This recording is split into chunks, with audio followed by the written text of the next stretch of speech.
All right. There we go. Can you hear me now as well? Yes. I apologize, folks. I'm not sure what happened this morning, but yeah. So again, apologize for the technical difficulties. My name is Sean O'Brien, as I suggested.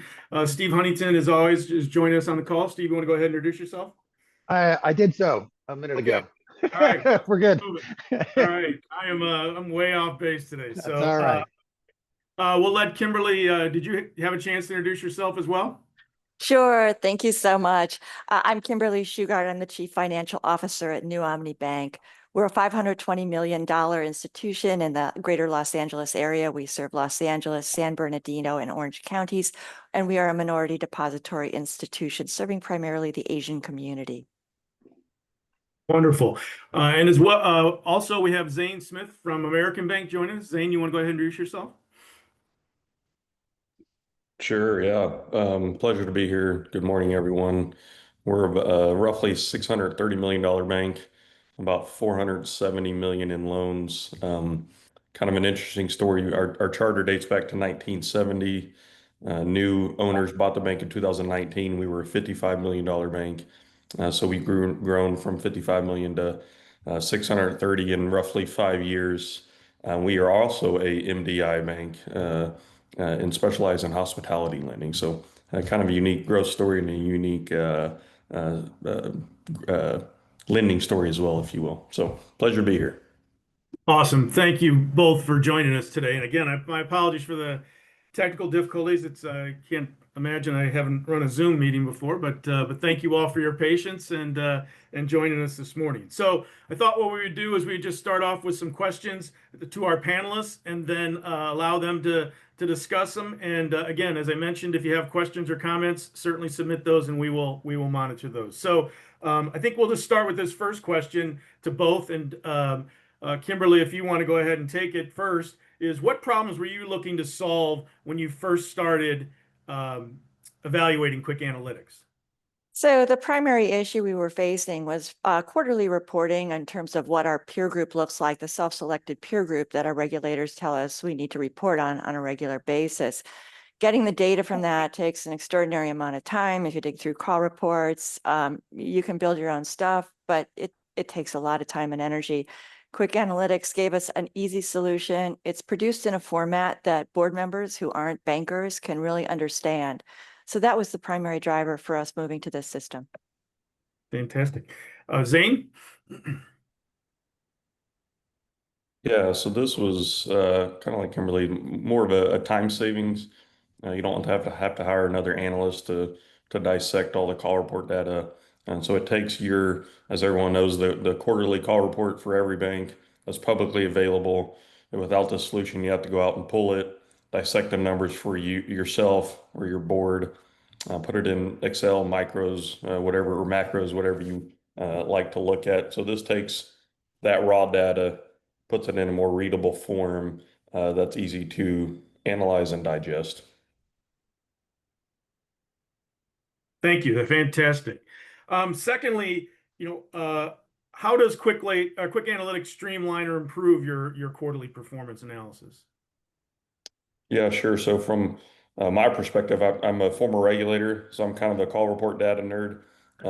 It allows me to quickly highlight or to save banks that I like to look at, obviously ours or other banks.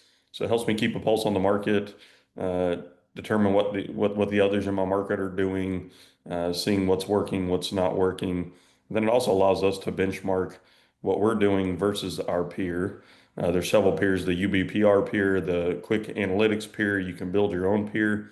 So it allows you to take, again, all this raw data that's hard to understand, to digest, takes all that raw data, puts it into a form that's easy to manipulate and read from a banker regulatory perspective, or even from a third-party board member that's a farmer or a real estate guy that doesn't know banking metrics. So it allows them to understand it a lot better. Fantastic. Kimberly, how about at your bank?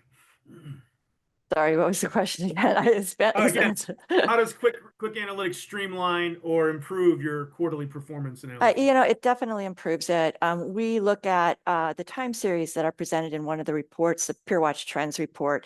That is what's really critical for us. We do that for ourselves as well as for our peer comparisons and frequently for other banks that we're looking at for other purposes.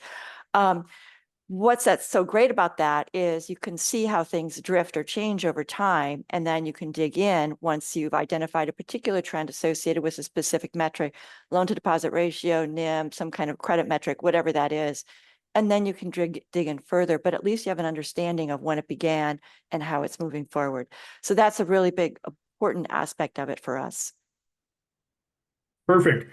Okay, I think at this point, I think Steve's going to start to talk a little bit about, but for each of you, again, maybe if you could just share your maybe some of your favorite features, reports, or analysis, that you prepare or utilize QwickAnalytics for, and Steve navigate those as you discuss them.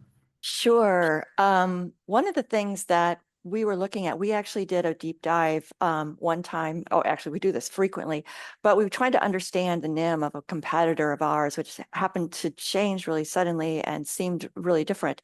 So we didn't understand whether it was cost of funds or if it was yield on earning assets. And so we watched it over time and then looked at that particular bank, and we understood over time what was going on in their deposit side, as well as on the loans and the investment portfolio side.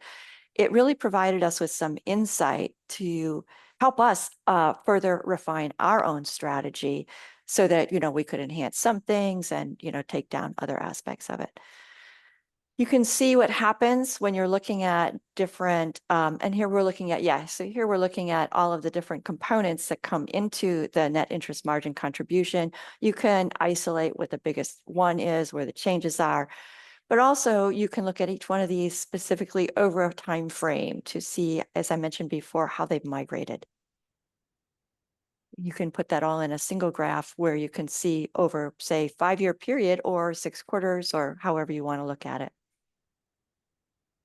Yeah, so the idea here, just jumping in with it's one of our more recent additions last year to the platform, was a more of a deep dive net interest margin analysis where we can see, you can kind of really dissect, you have the income or expense and the average balance. So this kind of shows how the yield is calculated, the numerator and denominator on the yield side, obvious side, and on the liability side, on the cost side.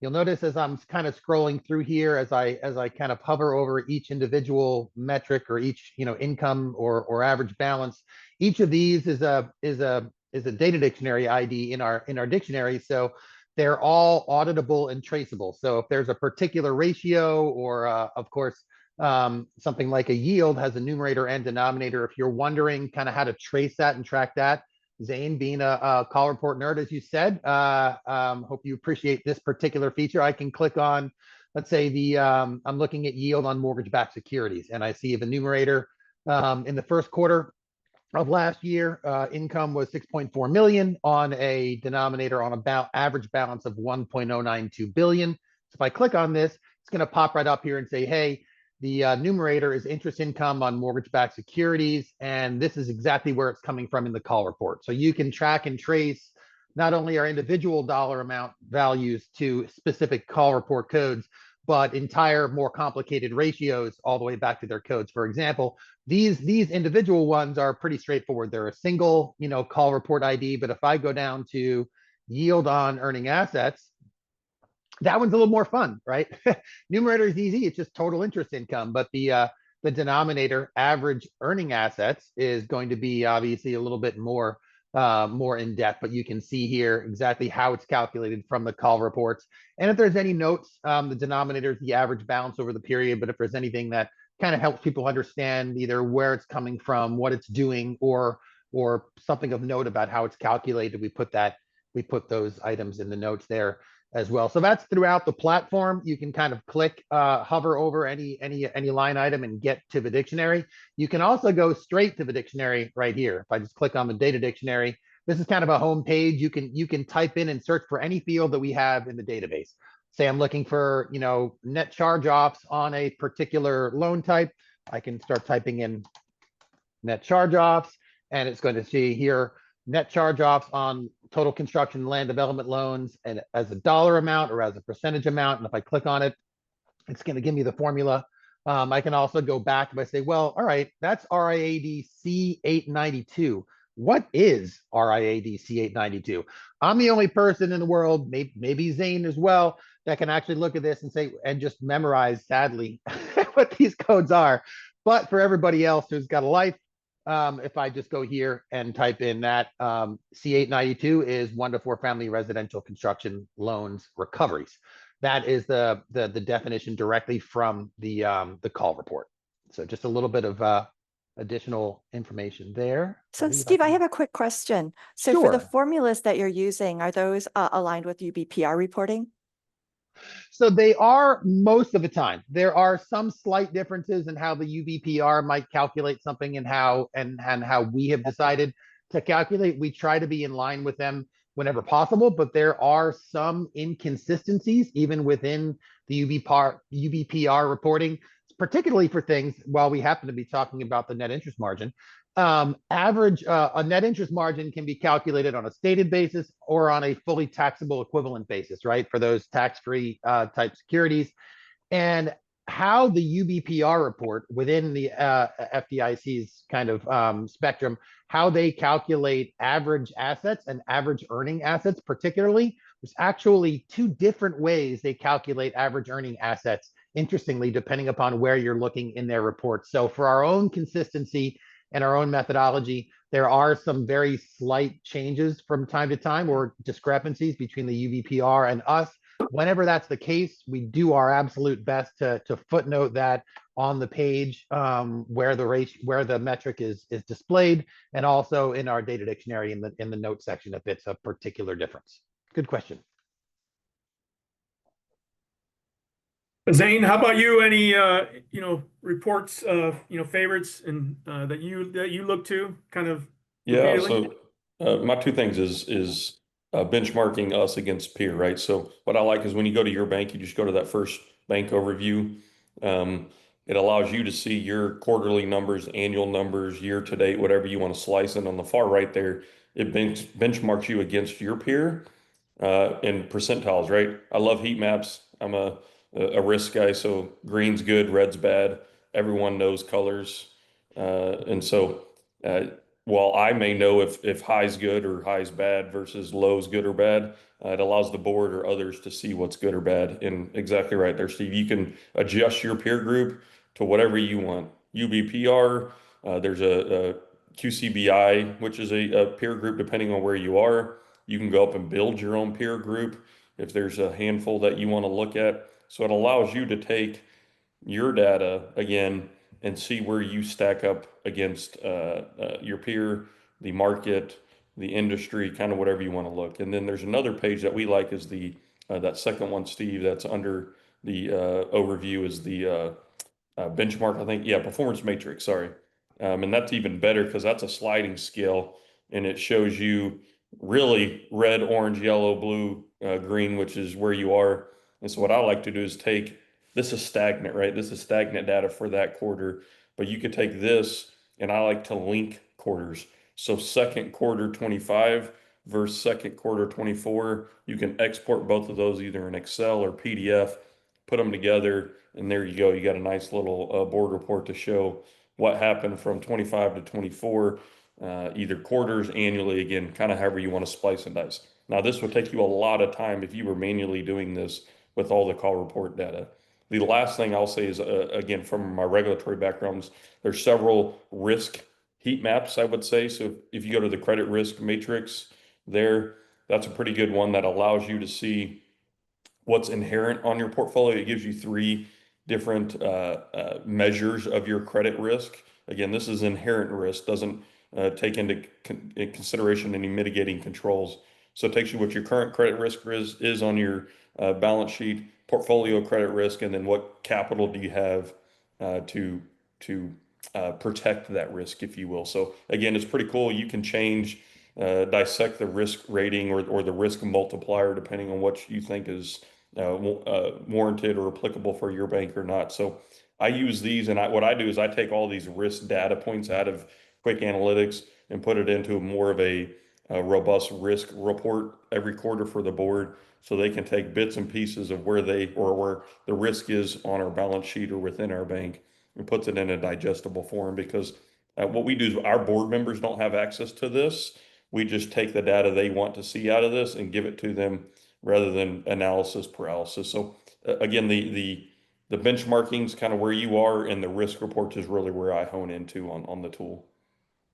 That's great. Thank you, Zane. I want to kind of go back through the things you mentioned for a second and point out a couple other things that I think are helpful. Starting on the bank overview there, as Zane was mentioning, you have short term, long term. You can go back in time as far as back to 2001, where we've started collecting data. Obviously, the further back you go in time, there's always those fun little challenges of the call reports changing, sometimes significantly, but those changes accumulate over time. So the further back we go in time, there are some slight limitations in asset quality metrics at certain loan segments that didn't exist prior to 2007 or 2009. But for the most part, you're able to go all the way back to the beginning of the 21st century.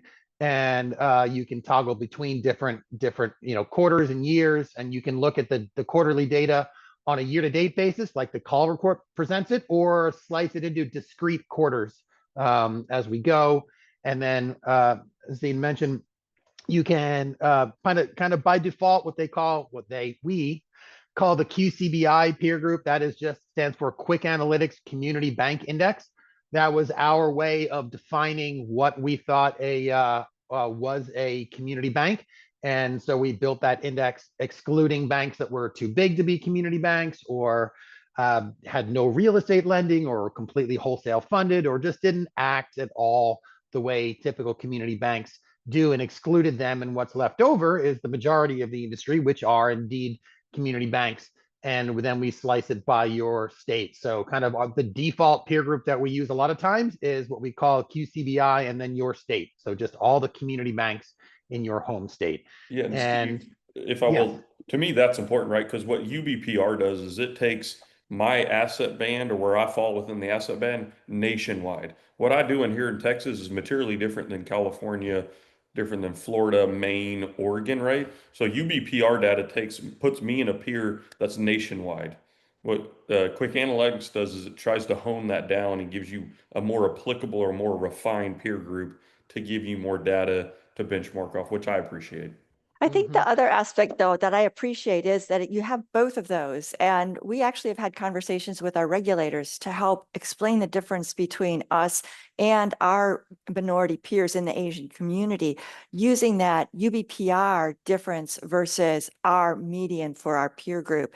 We can point out specific trends that are associated with our particular minority group and explain why they are different. And that gives our regulators the insight into understanding our business plan. Yeah, That's a great point. that's a great point. I mean, I think again, and I think both of you kind of touched on it, right? I think we're obviously big believers in peer groups, but I think the ability to speak to what your businesses and your true peers is something that is often masked or disguised, or just a little bit overwhelmed in a larger national peer group that again has relevance, but not complete relevance to to your individual bank. We did have a question come in. Unfortunately, our board meetings always happen right around call report submission, so we're never able to have this for our board due to lack of timing. Would you have any suggestions for how to incorporate this within the board meeting calendar? So we have that problem occasionally too, but one of the things about the metrics that we focus on is they don't change that quickly. So even if it's behind a quarter, at least they've seen it. In fact, one of our board members just recently asked to review one of these reports that was from the prior quarter. So it works for us, even if it's a quarter behind because of the timing. Great. Zane, I'll say something that's constructive, and since we have a CFO in the room here, is file your call report earlier. There you go. There, you'll get that data. Don't wait till the last day. Which brings up a good point as far as data availability. And that's actually something. It's a good segue. At the end, Sean, don't forget to remind me to show some of our new functionality that everyone will see next week when the call reports come out. Obviously, the filing period just ended the other day. So at this point, pretty much everyone has filed their call report. Most of you in the last couple of days, which is fine. What we typically see, as soon as you have filed your call report, then your data is on these pages. The peer group data is not updated until the end of the filing period, so that we make sure that we have a complete data set for your peer group. You're not pulling it up. Let's say you filed on the, you were ahead of the curve. You filed on the 17th of July. Then you come in here on July 20th, and you can see that your data has June 30th. If we were to also present your peer group data as of June 30th, you might not even notice it, but you'd be looking at a peer group that would have less than half of the bank's June 30th data would be in there. It wouldn't be an appropriate comparison point at that point in time. So what we'll do during the filing period, you notice right here it says most recent call report June 30th, peer group data as of 3/31/2025. So the most recent comparative period is going to be 3/31 until this weekend, right? We're getting those last few call reports into our system last night, today, and over this weekend. We're flipping the switch so that come Monday, you will all get an email saying, hey, June 30th is available for the entire universe. So I can come in here right now. Camden filed 2 days ago. Here is their June 30th data all the way from top to bottom. However, you will notice the comparative period versus the peer group is still 3/31 up until Monday when we update that. Yeah, Steve? and thanks, Steve. I'm sorry, Kimberly. We just had a question come in asking when the June date would be in there. My apologies, Kimberly. I just have one quick question. Steve, if there's an amendment to the call report, does it get picked up too, or how does that work? Okay. Yeah, so we have the technology that the FDIC is using to allow us to tunnel directly into their data has vastly improved, as is all that kind of stuff over the last few years. And so now we pretty much have a direct link. And so every single night, anyone that files, whether it's a new filing or a refiling, we will pick up that quote differential from the FDIC and update. And we go back in time to make sure, even if there are situations where a bank will have to refile not just last quarter's call report, but have to refile 5 or 6 of them because of a persistent issue that they're cleaning up. And we'll catch all of those refiles, and they'll be in the system with the same speed within a day or so of the filing or the refiling. That does bring up an excellent, a good point for those of you who are a stickler for very specific, exact data and expecting it never to change over time. All of his data is a bit of a living, breathing organism. So you might go and run a report a year from now and be comparing something that you remember from 2024 and notice that the peer group median is different by 2 basis points than it was when you ran it a year ago. That's because somebody has refiled within the peer group for that historical period. So minor differences like that do happen, but they are obviously done so we can be more accurate and more up to date, and not the other way around. That's great. Kimberly, just another follow-up question. One of the things we had discussed, that you use QwickAnalytics for as well, is like the M&A activity and just individual bank research. Can you talk a little bit how you utilize those features? Right. So the M&A, there is an M&A activity. Yeah, can you bring that up? It's in the reporting, corporate M&A. There's a trend report there for the past, well, since 2000, I think. Yeah, deal multiples. Yeah, we found this really useful. I presented at the board on a regular basis, quarterly, if there's some changes, and it just gives a really great picture of price to book versus price to earnings, and as well as the count and the number of deals. There's also additional information about transactions where the information is publicly available or somebody has been able to identify it. It really helps with our understanding of how our bank might be valued as well as how our peers might be valued. So we found it very helpful that way. You can see here, you've got all of these, you can sort and you can look at each one of these individual ones And then, for example, you can drill into, if you look, there's a recap, you get any of the blue you can click on. Yeah, exactly. And there we go. We've got all of the information right here. Yes, And it makes it everything that very was easy. publicly announced that was Right. available. We dig in if there was a presentation. Here's the merger agreement. Here's a press release that was done about so any associated documents or investor presentations that were done about the deal, we scrape all of that. We pull up, we do a little bit of a pro forma footprint kind of map there with our mapping, and do as many calculations as far as transactions that we can gather. That's great. And then Kimberly as well, I know one of the things that you touched on is in our discussions earlier too was just about Peer Watch trends. Can you talk about how, again, that's valuable to your board, or just Right. how you share that? That's really our first go-to. Yeah, can you bring up Mhm. not performance trends, it's Peer Watch trends? Did you get the, yeah, there's Peer Watch trends. Okay. Do you just, I don't know, pick a bank? You've got a bank there. Yeah. Okay. So as you scroll down the screen, you can see you can include we include almost all the metrics. There's a couple that we leave out, just they're not as our focus. But if you just go to, let's pick, yeah, that's perfect. Okay. And then you generate a report, and yeah, pick one of the Peer Watch. That's great. And what we like about it here is there's a dual presentation. On the left-hand side, you've got spot data. My bank, I'm Camden National Bank here. I'm green, everybody else is blue. It's completely clear to anybody who's looking at it. There's a black line that's the median, and it tells me at the upper left, this is loan to deposits. And then this is where we find the true value, is looking at the right-hand side of that screen and seeing that long-term trend. And you're thinking about, well, what happened this year? What happened that year? The industry fell apart or not, or whatever. And again, pointing to the difference between the median of our peers versus UBPR, which is in orange, or QCBI, which is in red. So our peer median here, as you can see, the green bars are actually really well aligned with UBPR and not with QCBI. So it's not a California bank, right? And that makes sense. The blue line and the orange line track super closely. So that's really helpful for us. And this is where many of the questions from the board come as well.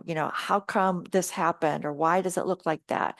And that's where we can do the additional analysis, focusing on a single bank or a few banks, again, looking at a time frame or just spot data. That's great. And Steve, if you can, we had a question. Can you just show again where you pulled the Peer Watch trends up from?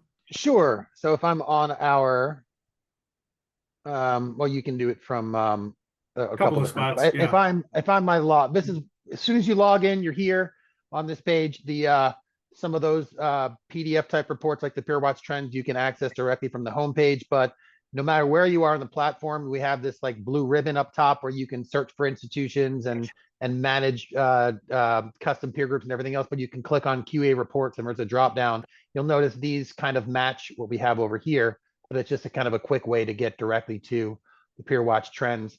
And that's where you would choose the subject bank, which is typically your bank, and when it's as of, and then what peer group you want, right? For the custom peer group. So the idea here, as Kimberly pointed out, they have a very specific hand-picked selected set of peers that match their business plan, their model. And then they also want to be able to compare themselves not only to a very hand-selected local peer group, but also to a state-based community bank peer group and a national UBPR peer group.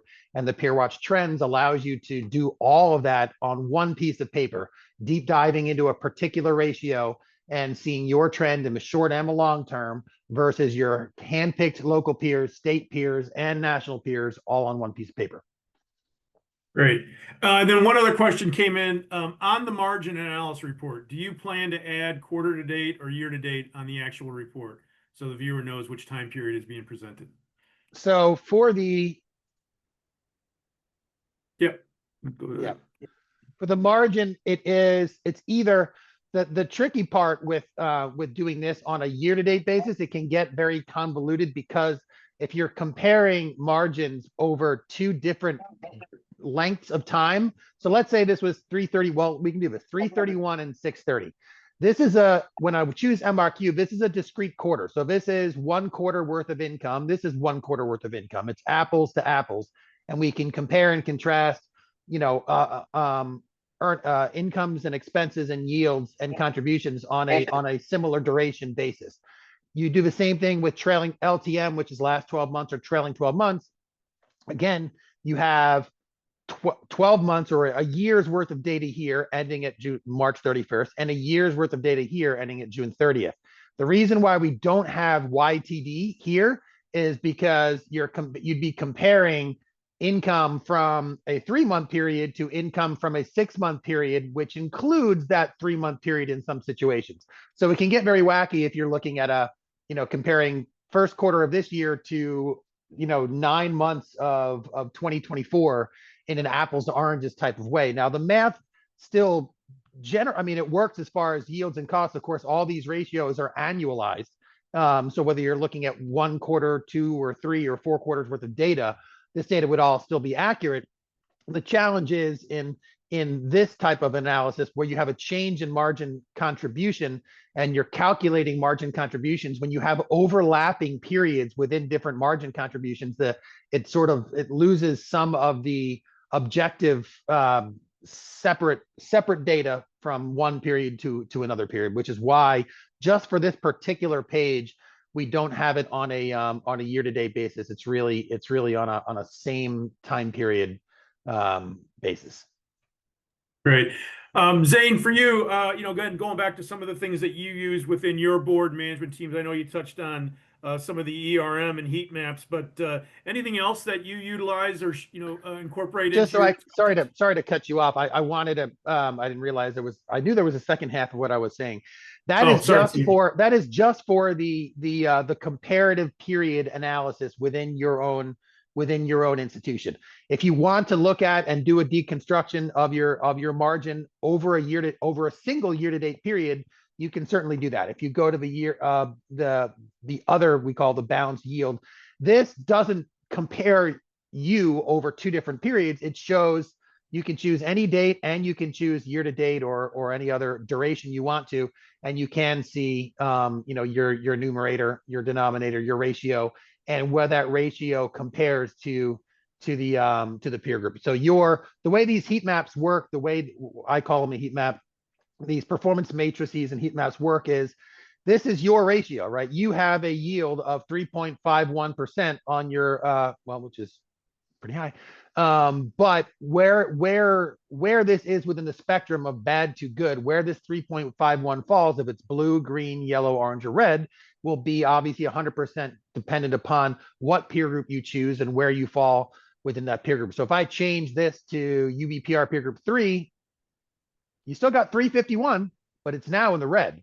Why? Because UBPR peer group 3 obviously has a much higher average yield on these earning assets than your state-based community bank peer group, which in Maine includes 22 banks or something. So sorry to cut you off there, but I want to point that out. No, that's a good distinction to make. So Zane, back to again, you talked a little bit about some of the ERM concepts, but what else do you utilize or try to share with the board or your management teams?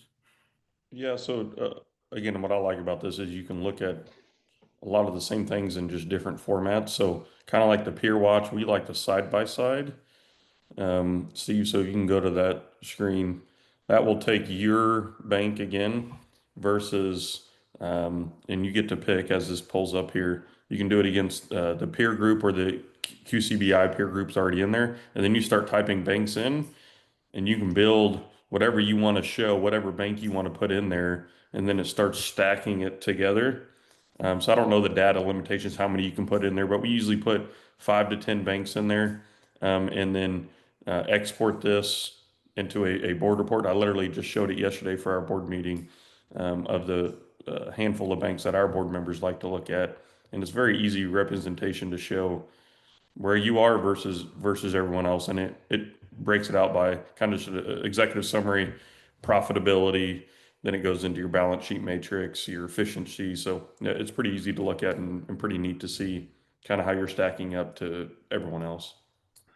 the way this page is a little bit unique, it's got some more oomph behind it, is because you can add as many different, you can add a multitude of different peer groups, right? Local, state, kind of like the Peer Watch Trends does. However, you can not only pick additional banks to add, you can pick institutions at different levels. So if you have a consolidated holding company, which is large enough to file FRY9C consolidated financials, or you want to compare yourself to someone who does, typically that's a very hard thing to do on an analytics platform because the data is apples to oranges, right? Your bank just has a call report with consolidated financials, whereas a $4 billion larger community bank that has a holding company files the FRY9C, which is very similar data, but obviously a completely different data source. We have all of that data within QwickAnalytics as well. And we've done the mapping from bank to holding company, and even to an extent, we're working on improving this, to credit union data. So you can actually pull up your bank and compare your call report financials. Obviously not every line item because there isn't a corollary, but assets, loans, high level, right? Summary, financial summary and highlight type information at the bank level, and on an apples to apples basis, even a holding company or even a credit union in some situations. So you can do a multi-industry comparative analysis here as of a particular point in time, and then also add peer groups as well. So it combined has a flexibility in it that you rarely see. Great. And then Zane, maybe just as a follow-up, I think kind of inherent in all your discussions, just talking about, the different values or benefits that QwickAnalytics does about saving time or not having to hire a data analyst. Could you maybe just again kind of summarize or just give everyone a feeling on that about how you look at that for your bank? Yeah, so we're a little unique. We're again a $630 million bank with roughly 500 million in loans. I've got 55 FTEs. So I've got a low head count. If you pull up my bank here in QwickAnalytics, I have a 35% efficiency ratio. So we run incredibly lean. Our culture, our mentality is fewer but better. So fewer employees but better employees. And so with this, right, I don't have a team of in my finance department, I don't have a team of 6 analysts that I can say, hey, go build this report, dissect this data for me. I have 3 people in my finance department. One's my CFO, and then I've got 2 AP and AR specialists. So it takes, or it fills the role of, I'm sure you could do the analysis, 1, 2, 3 FTEs that you have. And as long as you know what you kind of want to see out of it, 99% of the time, this software will let you get that data out of there in a reportable form.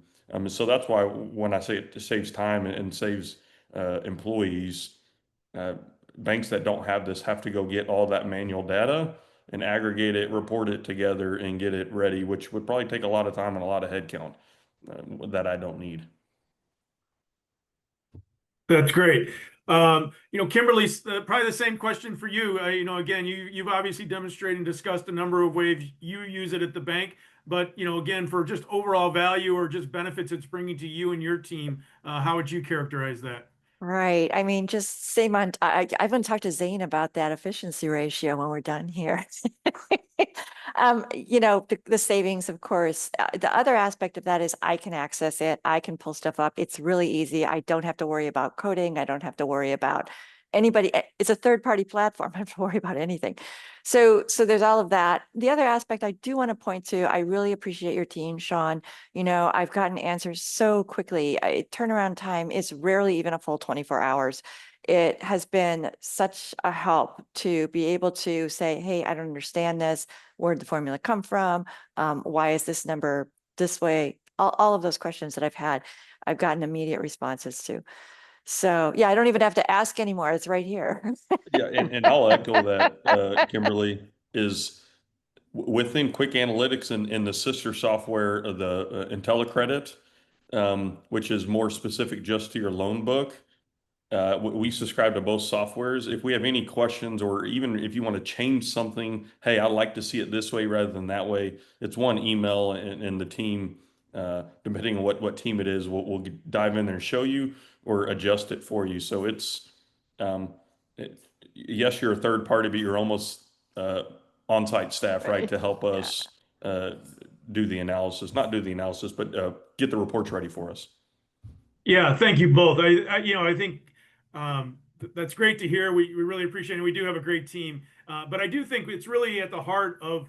I think when we analytics and IntelliCredit was we really, one of our primary, tenants was the idea that we were going to, try to help build efficiencies within the bank, looking for ways that we know that, individuals like yourself or your team members would use it. And so we want to get it right. And I think throughout QwickAnalytics and in IntelliCredit, there are multiple ways to get at, potentially the same data. And a lot of them have arisen from our users asking, "Hey, could you do this?" And so I'm glad to hear that that's been helpful. We really strive to do it, and so thanks to our service team and Steve with QwickAnalytics and our IT teams to respond to that. I've got another question here. Is there a way to pull in specific bank information based on a radius from a certain zip code, Steve? Not based on a radius from a certain zip code at this point. It's funny, I just happened to be navigating right to our branching, our mapping functionality as you brought the question up. So right here, if I click on the branch map, on the main page, I can click, or on the My Bank page, I can click on it, or I can just go directly to branch map. This will bring up an interactive branch map where right now these are all the branches for Camden National Bank up in Maine. If I zoom in on this, you will notice that it parses the branch list and shows the branches that just are in this zoom extent of my map. So I can zoom in on this area in southeastern Maine near Rockport, and I can see that we've got 7 or 8 branches there, totaling 1 billion in deposits. Out of a total 5.5 billion in deposits that this bank has, 1 billion are in this area or in these branches. And if I click on a branch, I can get deposit information for the branch, address information for the branch. I can go to the branch list and see deposit growth at that individual branch over 1 year and 5 year. And I can also click on a branch and see when it was opened. This is a brand new branch that they opened. I was actually just up there a couple weeks ago. And if they acquired it from another institution, when they acquired it from another institution, if it wasn't a de novo branch. But going back to this specific question, what I can do here is I can add competitors to this branch. Now, we don't have a mechanism right now for just putting a bullseye in a certain spot and put a 5 mile circumference around that, and then say, show me all the branches and all the deposits that are within that exact. So pretty much a market share within a specific circle on a map. That is functionality that we're kind of working on. But right now, if I click on this, this shows me all of the different institutions that are in a county that Camden National Bank up in Maine is in. So if I choose Androscoggin Savings Bank, there's some great names of towns and cities up in Maine. Cobbessy County, Androscoggin, Bangor Savings Bank is a bigger one. If I choose those guys and hit continue, so now, all right, now I have a combined branch map, and I can see all of Camden's here, but I could also see the competitor legend. Androscoggin is the purple, and Bangor Savings Bank is the highlighter blue, maybe. And I can zoom in and I can click not only on my branches, but I can also click on one of Androscoggin's branch and see who was parked out front and what their deposits are at that particular branch. So that's the functionality, that capability we currently have on the branch map. Not particular radii around a location or a branch, but I've taken note of interest in that type of functionality, and it is something we'll always consider of adding down the road. Great. Steve, we got a couple of questions and suggestions kind of Sure. on the rate volume analysis. Can you list MRQ or LTM on the PDF report so the board knows which period is included? So so I think we do it on the screen, but apparently when we run the PDF, Yep. it's not there. Yeah. It's always fun to make sure that everything we do here on the platform is perfectly mirrored anytime there's an export through Adobe or through Excel, to make sure that those things pull up and it has the same information and the same the ability to identify what periods we're looking at in that export. So Yeah. wherever you guys see that, please feel free to let us know. Shoot us an email right here. You can also report something, say, hey, I'm on this page. I tried to export it and it doesn't work, or this happens or something else. When you send us one of these little guys, we get it immediately and we're on top of it right away as well. So lots of ways, or you can go right to the chat. And this is manned by a real live person, usually someone right over in Atlanta area, but you can chat with one of our support people and get some answers to things. And if it's something more complicated or complex about a particular ratio or something that that needs our involvement, then we get Sean and I will jump right back to you. And then a couple of questions. I'm going to take the second one here first. We are a smaller bank in Texas, 240 million. Our previous CFO did not utilize reports from QwickAnalytics. Any suggestions or your favorite reports you would show to the board? They meet monthly. I guess I'll open that up to Kimberly and Zane. So I would start with the bank itself. So if you scroll down on this one here, you've got yields and costs on the top, but here's a nice high level overview. And you can see here, you've got the trends, so you understand what's been happening over time. We're looking at on a quarterly basis here. You can also run that on an annual perspective, and that gives you a very high level picture. You can also, could you scroll back up a little higher here? You can look at loan portfolio, you can look at deposits. So for example, loan portfolio is there. And here's the same type of thing. You can see how things have grown or changed over time, where you are now compared to peers, etc. And the same thing with the depository version, the depository side. So yeah, there you go. And yields and costs, again, is kind of, I'm sorry, yeah, scroll down on this. You can see the different breakout of the different types of deposits really helps you see what's going on in terms of the big picture here, where it's just a single number. You've broken it out into brokered versus, retail or wholesale time deposits. Yeah. So I think that's a really great starting point. And then you can just, once people have a familiarity with that, you can build from there, I think is maybe an easy way to go. The only thing I'll add there is obviously this is quarterly data, not monthly data. So your board meets monthly. A lot of it's going to have to be internally prepared data. But what you can do is take what the system is represented on a quarterly basis here and take those tidbits and kind of build your own monthly internal reported. And I think the question goes to kind of what is our favorite reports. Every board bank's different, right? So what Kimberly board wants to see is different than what my board wants to see. So for that question, right, I would just go to your board and say, hey, what's top of mind for you? What do you want to see? And then whatever that 5, 10, 20, whatever that number of items they want to see, then try to come in here and see if that data is available and represent it here quarterly and then build it internally for monthly.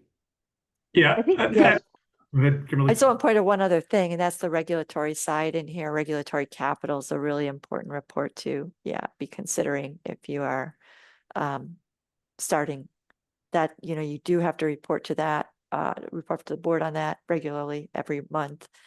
But this is a great place to start as well.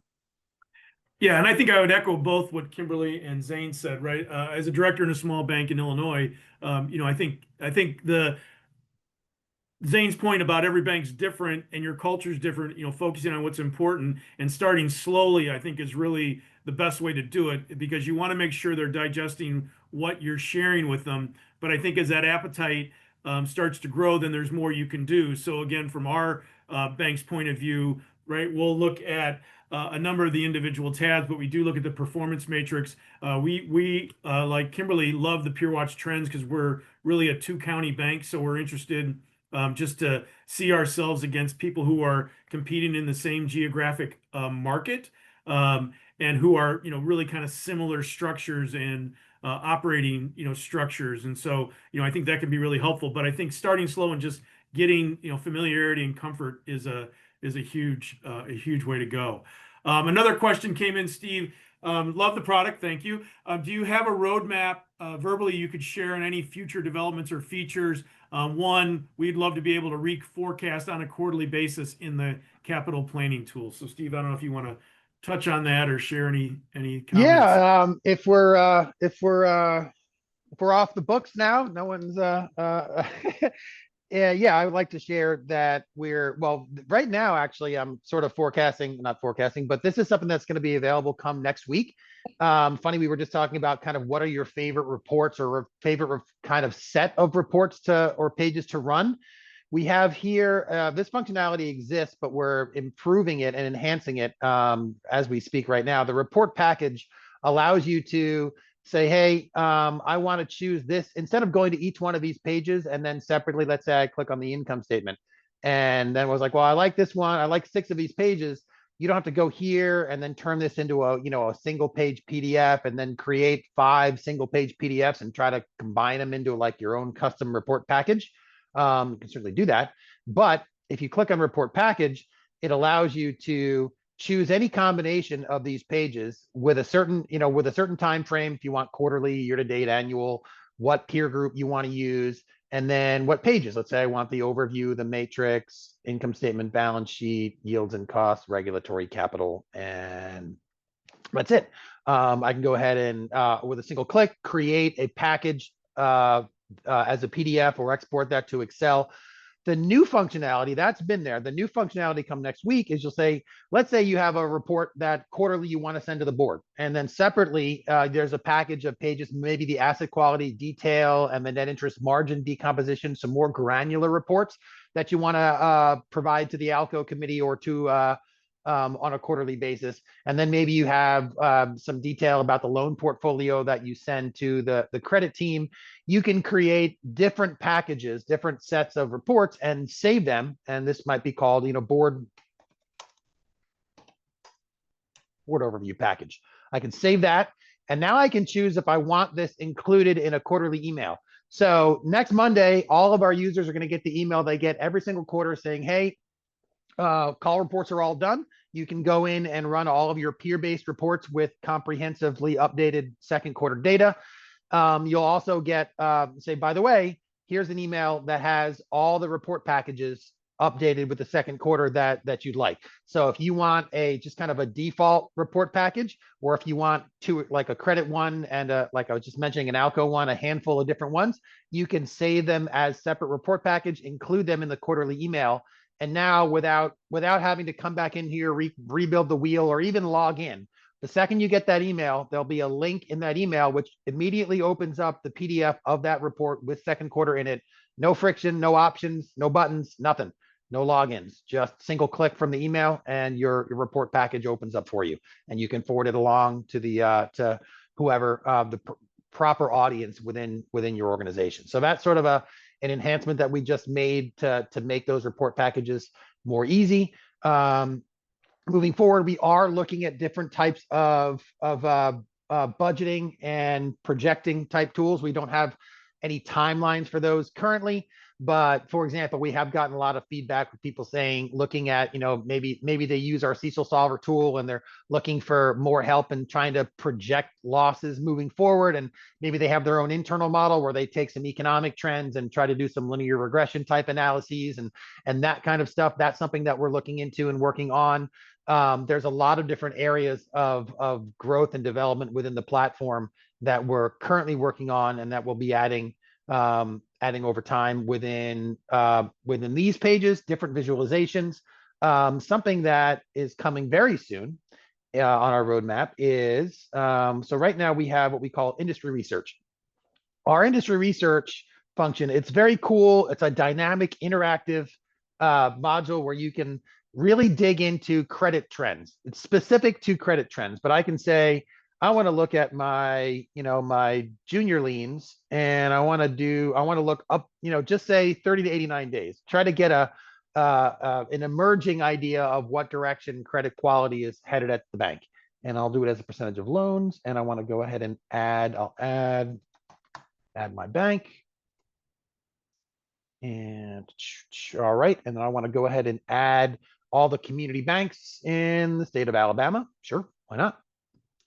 And so I can compare and contrast, and I can, do it over a few quarters. I can do it over 15 years and see dynamically. I can add different peer groups at different banks and see these trends dynamically, interactively, but they're specified for credit trends, right? So we are vastly enhancing the functionality here. So this is going to be kind of a new home base for all types of industry research. You'll be able to pull up any metric over any period of time for any institution or combination of peer groups, and chart those on the fly and get the data that's behind the charts. If you want to look at, let's say, compare yourself, your pre-tax ROA over 15 years compared to these two peer groups, but you want to look at 50th and 75th percentile for the peer group, or 75th and 90th percentile, not just average, you can do different percentile rank trends and in the charts as well.